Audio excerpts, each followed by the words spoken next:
My goodness, it's an absolute pleasure to speak with you. Thank you so much for taking the time to do this. Oh, well, thank you for having me on. Well, what's even, Where are you doing this from? I'm in London, London, England. Oh my God, it's late there. It is late. It is 1 a.m., yes, but I'm a bit of a night Oh, owl, so it's not, this is kind of fine by me. okay. Yes, I understand. You don't want to do it at like 6 in the morning. Yes. We make it work with time differences. So Yes. it is what it is. Of course, the extra pleasure is, of course, I'm here to speak to you regarding Trash's Revenge. But before we get into that, how Mhm. are you? Everything going well? Yes. Yes. I mean, the only bad things have been like the fires have been close. I mean, there's so many fires in California. It's crazy. Okay, well, fingers crossed you stay safe and important to you and everyone around you and the whole country stays as safe as possible. Yes.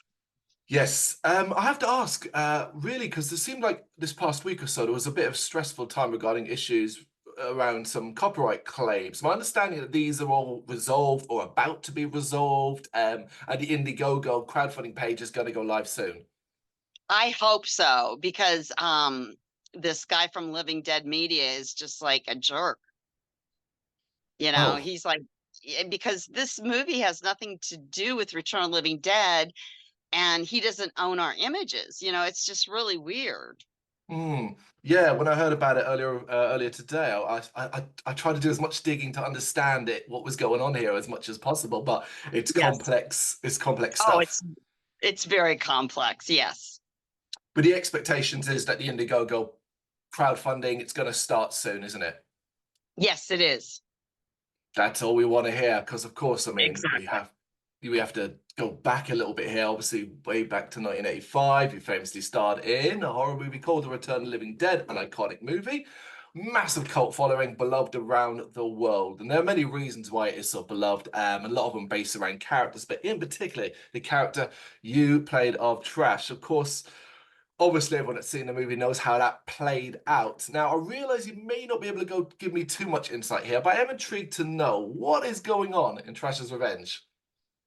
Oh boy, it's really good. One of my favorite films is Sunset Boulevard, and it's very Sunset Boulevard with gore, horrific images, uh, with a little bit of like the return element. Like I have three canisters in my basement.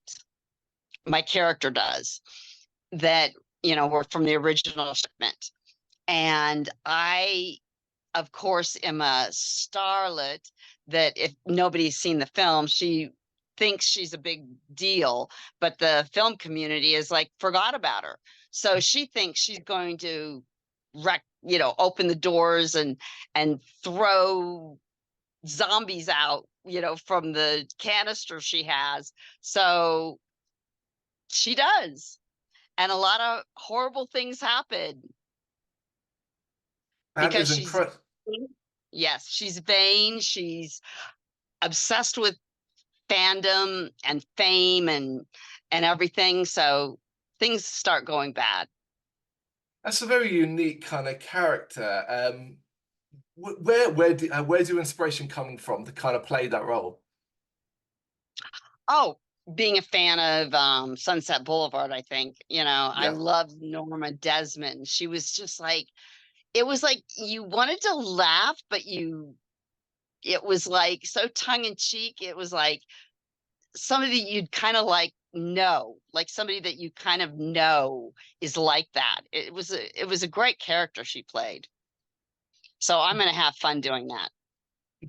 For sure. Do you think, are you trying to make this for fans of the original movie, or do you also want to kind of reach an audience as well that may not even be, if there are many people out there, that familiar with the franchise or the original movie as a whole, and would just see Trash's Revenge as as you say, a Oh, tribute to Sunset Boulevard? oh, you mean nobody knows about Return of the Living Dead? Well, Oh there might my be some God. people. There's some people. Oh my God. I'm surprised. No, this is going to be. it's going to be both. If you like Return of the Living Dead, Thom Mathews is in it, Beverly Randolph, Miguel Nunez, John Philbin, Drew, who played the paramedic, and we have a lot of homages to it, like the canisters and the zombies and things like that. But it's not a sequel or anything. So people that are new to it should like it, and people that have never seen Sunset Boulevard should like it, and people that have seen Return of the Living Dead should like it. Something for everyone. Love that. Yes. In particular as well, I was trawling social media earlier on, trying to get a vibe of what people were sort of saying based off the brief teaser trailer that had occurred before the campaign went live. And there was like some people seem to be confused, thinking it was a sequel or a continuation of character stories from the original movie.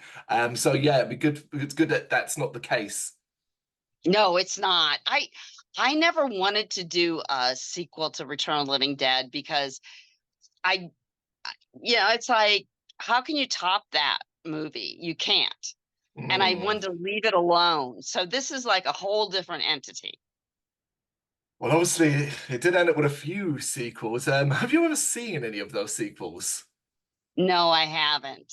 Fair I've enough. heard the second one's not very good.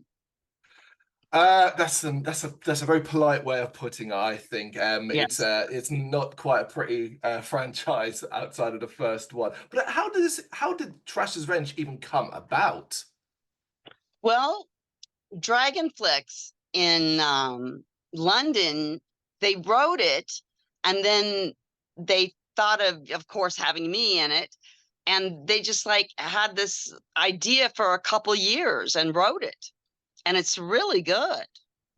I love the idea of it. So they sent you a script and you read it and thought, oh, actually, yeah, like your initial reaction was, oh, I want to be part of this.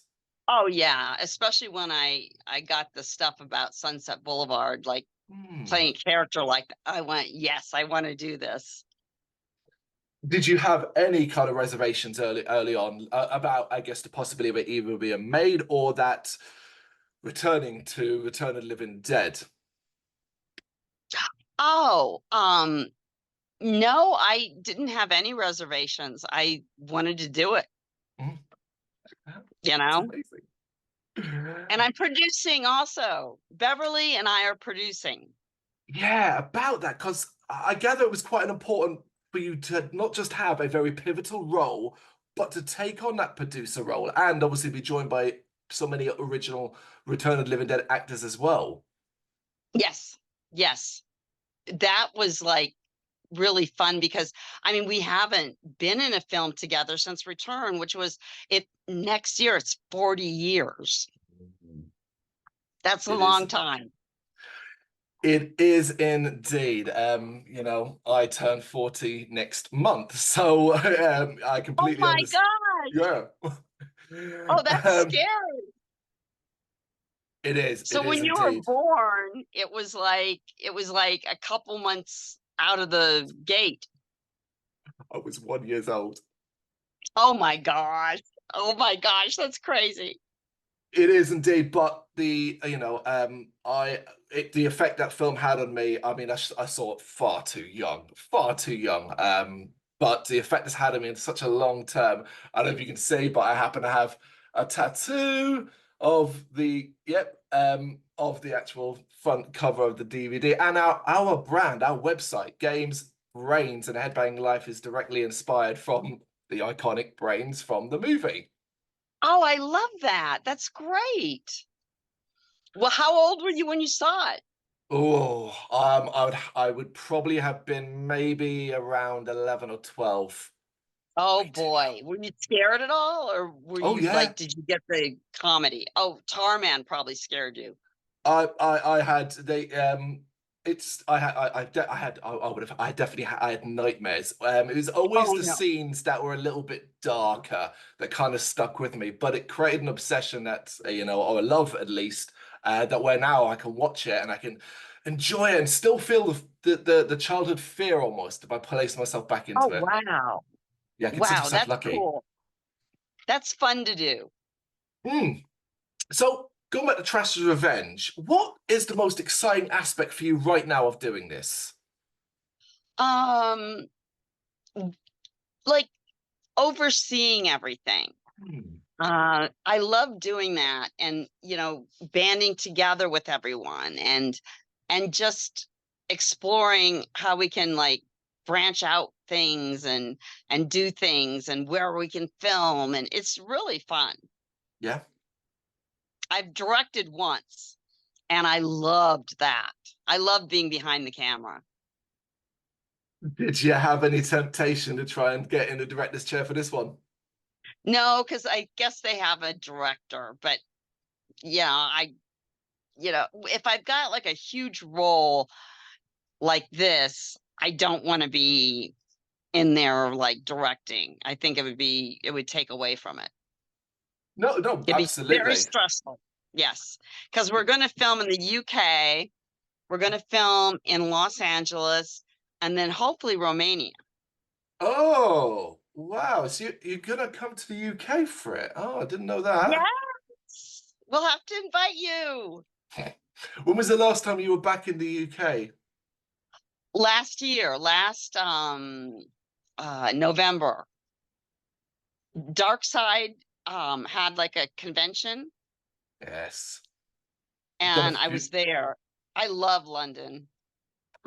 You've done a few as well. We actually met briefly at one pre-COVID. I think it was like 2020, maybe Oh, 2019. yes. You we were signing, and you can't see it because it's behind my computer, but I've got your signature on one of Trash's pictures just above my head there. Oh, I love that. I love that. That's the one that Starsky and Hutch guys were at, right? Oh, you know what? I would have to think long and hard. It was in Excel Centre in London, Comic Con it's called. Yes, But yes. That was the one. Yes. yeah, I think it was definitely before COVID. Yeah.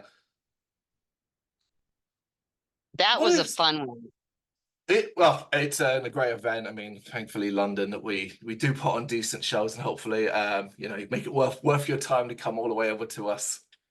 Well, I'm going to be in Manchester in October for one. Yeah, HorrorCon, right? I think it's called Yes. HorrorCon. Yeah, good stuff. Um, right, stick going back to Trash. What do you think about that character? Right, that obviously we're 1985. You're playing the role. You have no idea what long term it's going to look like. But 40 years on next year, it's fair to say the character's been elevated to the status of horror icon. Why do you think that is? I wish I knew. I have no idea. I think I'm too close to it to know. I don't know if anybody knows. It's like some films just hit people different ways and different characters hit them different ways. And I have no idea. I'm, I find it fascinating, Tom. I can't quite. I mean, I can work it out because I love the character, but I also love many of your other characters. You've played so many iconic characters across a wide variety of movies. Yet Trash's longevity seems to be a little bit like stronger than some of the others. I imagine even if you can't necessarily identify it, you must be incredibly proud of that. I am proud of it. I don't realize it usually, and then like they had a roast for me in Kentucky, and I was like they were playing different movies, and I'm like, oh my God, I forgot about that. I played that. I played that. I played that. They kept bringing them on, and I'm like, oh my God, it was fun. Oh, do you actually find that happening where you just forget you ever played a certain character or in a certain movie? Yes, I do. Well, I've been acting since I was 17, or at Mm. least being an extra when I was 17. So it's a long time. Yeah, I still absolutely love it when I stumble across you in a movie like I didn't know you existed in and stuff like that. I think a couple of months ago I watched a 1981 horror called The House on the Edge of the Park, and you Oh were my God. yeah. Um, Ah, I was like, oh wow, fantastic. And that film became notorious in this country as one of the video nasties at the time. So it's very, very cool to see. Do you remember that film? I sure do. I remember filming it, and they had to age me, and they put like latex and toilet paper on my face, and it was really bad effects and everything. It was really a weird film, really It is weird. it is a And very weird film. the director, I remember his name was Larry Foldis, and he kept going around going, "I'm the youngest director ever. I'm the youngest director." He was like Okay. 18. Yes, it was very weird. Obviously with such an immense amount of experiences across so many films, across so many different roles. And of course, like you had to, like you've been forced to, but you've talked about Return of the Living Dead a lot over your career. Up to this point, there's documentaries out there, there are books, there's so much great content out there as the cult following has increased and increased and increased. I almost like wonder, do you ever have moments where you just like, oh, please don't ask me about this film or that character and ask me about something else? Um, Sometimes yes. When people, I think when they ask, what was it like to be naked? And Oh, were yes. you cold? Or, it's like, yeah, yeah, it was uncomfortable. So, but that's a normal question. I just have heard it a lot. Yeah. Yeah, it's not exactly the most highbrow of questioning. You know, if you've seen the film, it's raining a lot, you're wet a lot, there are puddles everywhere and stuff. Chances are you were going to be a little bit cold. Oh yeah. Oh yeah. It's not warm at night in California when you're filming. It's very cold, and when you're going till 6 in the morning, and you have cold water coming from the pipes up above you. It's horrible. It's like, go get in a cold shower and see how you feel. I wonder if that's an outside perspective. Oh, it's California. It's always warm there, even at night. Oh, I thought that when I was living in Iowa, and I thought California was like a warm ocean, because the movies made it look like that and sunny all the time. It gets cold here. Mm. It's a Um, desert. yeah, there you go then. Yes. Yes. Yeah, some perceptions aren't quite right. Some are very true. You know, you come to England, London, it's almost always raining and a little bit dark and miserable and so on, and that one does exist. Yes, it does. It does. So I am gonna ask you a few things about trash in particular. And I get they're very generic, wide ones, but I guess it's just really to try and pull out what your choices would be here. So, the best thing about playing her, what was it? Uh that she was a punk, and I was in a punk band at the time, and she just lived in her own fantasy, not knowing that things would turn out really bad because of it. Mm. She wasn't very happy when what she said she wanted started happening. Um, I love the transformation, and then obviously, of course, it's characters, and sign of a fantastic actor is the ability to make you go, "Wow, that's so not the same one." But roughly around the same time as I saw that Far Too Young, I also saw another movie you did during that era called Night of the Demons, and in that you play a Oh, very, yes, very different style of character. And the transformation, I mean, I was young, obviously, but even now it still blows my mind. But yes, like, the transformation between Trash and that character, mind blowing. I know. I hated the character I was playing in Night of the Demons, and I kind of made it like all the lines were just like really over the top and everything, because the dialogue, if you read it, it's like, oh my God, how am I going to say that? So I just said it the only way I could. Okay, I love that character, though. I absolutely love it. That's great. That I like it now too. But at first I Oh, was just like, oh, I'm so embarrassed about this character. I wanted to play Angela, the of demon girl, course, of course. Yes, she had the nice black dress and everything. So yeah, so you kind of okayed yourself with it. is that what tempted you to kind of have a role in the remake that came like many years later? Yes, I mean that's just a short little thing I did, a little Mm, cameo for it.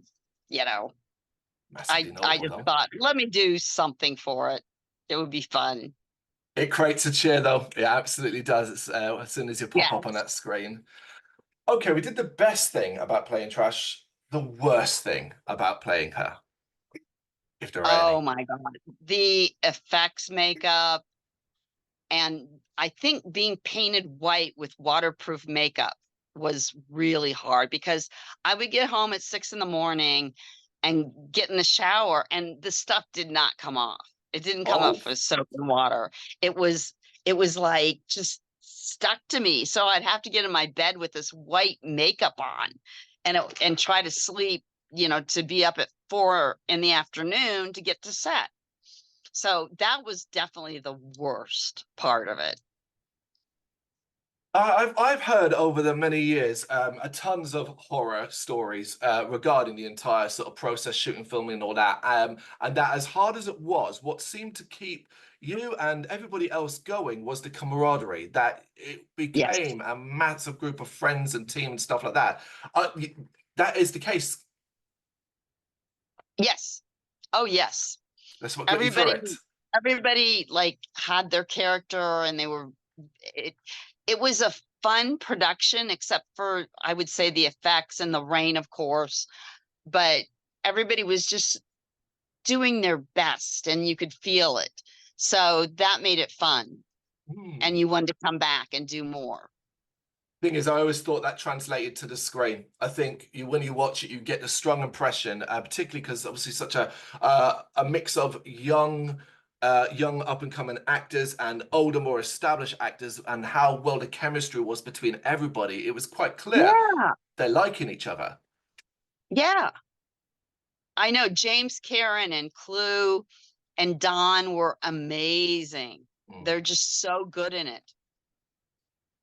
So good. And I almost Yes. wasn't trash because they like had cast her already. And then they ran into some money difficulties. And so for 6 months, they stopped. And the girl that they cast got pregnant in the interim. So they had to recast again. And luckily, the casting director brought me in and they liked me. So I was very happy about that. So again, even back then, you can remember you were very much up for this role. There was no question you wanted to be part of it when you got the opportunity. Oh, yes. Oh, yes. Definitely. Do you remember what the first scene you filmed was?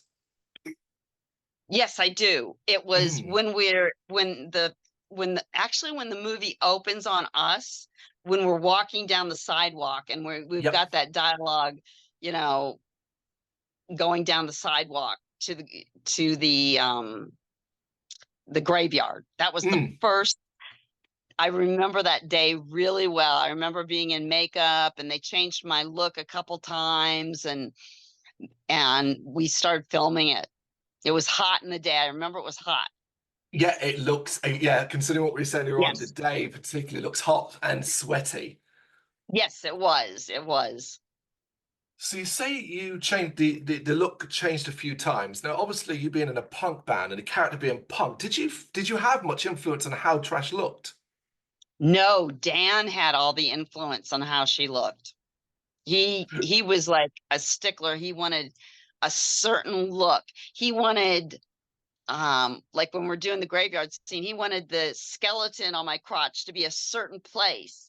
He wanted the mushrooms in there a certain place. He was very exact at what he wanted.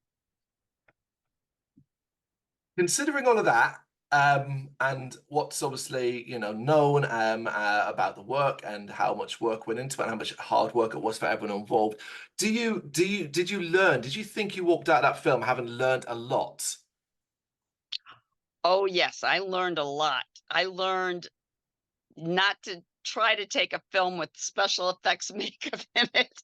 But then I went into Night of the Demon, so I didn't learn much. But I did learn a lot about effects makeup and rain machines and how a director is good or bad, and just a lot. When you look back at it, at the entire process, the entire experience of creating that film, are your memories predominantly positive? Oh, yes. The only thing that happened during that film that was not positive for me was I was trying to get warm, Mhm. and the producer Graham Henderson said, "Here, sit in my car," and it was a really nice Jaguar. And so I'm a zombie, and I sit in the car. I had like a robe on, but my white makeup, which was like greasy and weird and stuff, went off onto his leather interior, and it like never, they could not get it out years and years later. And his wife was just really mad, like, what were you doing with her in your car? Oh no. They were just trying to get me warm. Oh, such a sweet thing to do, a decent thing to do, and yeah. Exactly. But how that's a great story. Many years down the line, when you're selling that car, when he was selling that car on or moving on, what's this? This is the story behind it. People want a good story. You're right. This stain will never come out. Sticking again to the overall thing, then, do you have a favorite moment in the movie? And it can be either a scene that you're actually involved in, or a scene that you just love from the other cast. Um, my favorite scene is when the skeleton head comes up and it said, "Let's party," because everything kicks after that. It just like Indeed. goes. So I think that's my like go-to scene. I love that scene. And then at the end where Tina has the gun on her at the end when she's in the attic. Yeah. That is like a great scene, and the music is swelling. It's just really good. And then the third scene, I've got so many, but when Oh, go James on. Karen puts his ring on Mm. uh the crematorium machine and he like gets in, that's really sad. Oh, yes. Oh yes, and so many of these scenes are like have that iconic soundtrack around it, and that obviously enhances Yes. so much of it. Talking of which, when did you first get to hear the music was going to go on to the film? Not until we went to the screening.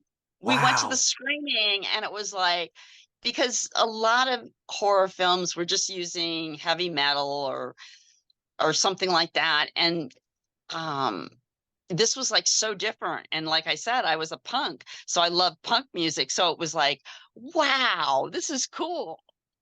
It just Oh my. really worked in the film. Oh, it absolutely does. It is one of those iconic soundtracks that you should buy and own on vinyl and stuff like that. I've got it over there again somewhere. But my God, if you first saw it in the screener, what was your initial reaction to your character's own theme song? Because like having that named as such as well. That was amazing. I think Hmm. that whole like screening, because I'm not good at watching myself, I kind of like numbed out, but it's like it was so cool. And then people realized it was me. And I remember one lady and her daughter said, "Oh, you look so tall in the film," because I'm only 5'2". And I thought, wow, I look tall. I was like really happy that somebody recognized me. Um, talking about recognition, then, who do you find as you meet, say, at conventions or even just out in the street or you just whatever that people character-wise tend to recognize you for? Is it trash or was there another couple out there that people tend to jump on? Oh, geez. Night of the Demons, because I look more like myself. But then, the real horror people say Return of the Living Dead, Mm. I would say. Uh, and then they like rattle off like Sorority Babes and all Oh, of these other course. Nightmare Sisters, stuff like that. There's been yeah, there's a lot, and there's a lot of great work out there that you've done, and of course, as you said yourself, 40 years next year, which is incredible. How do you hope to be celebrating that 40 year? Hopefully, with the movie done Mm. and Trasher's Revenge will be out and people will love it. and it'll be another resurrection of something. It'll be great. That's how I hope to spend it, and with the cast members. Absolutely. And an iconic age to reach for any film and still be in the public eye, to still be talked about and spoken about. And of course, Trash's Revenge as well, on its way. Indiegogo campaign should hopefully by the time this interview has been edited and put together and put out, it'll all be there and I can have all the links and everything in place. If not, they will come shortly afterwards, because that campaign is Yes. going to be super, super important to getting this film made.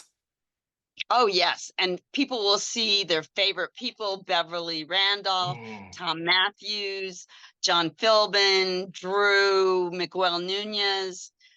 And Michelle Bauer's going to be in it too. So it'll be fun. It sounds like it's going to be so much fun, you know, and it's fascinating to hear, as you said at the start, giving us some insight into what it might look like. Is that it is not predominantly here's something nostalgic only. You know, this is a new, fresh thing with some nostalgic nods, of course. Yes, exactly. Linnea, I really appreciate you taking the time to speak to me about this. Oh, yeah. Thank you. Well, thank you. Thank you very much for watching. If you'd like to see more content like this, please consider hitting the subscribe button. It is gratefully appreciated. You can find us over at gbhbl.com, our full website where reviews, news and so much more goes up daily. We're also on all social media platforms: Facebook, Instagram, Twitter, Threads, at GBHBL. Just search for GBHBL and you will find us out there. We also have merchandise on sale. You can access the shop via the website.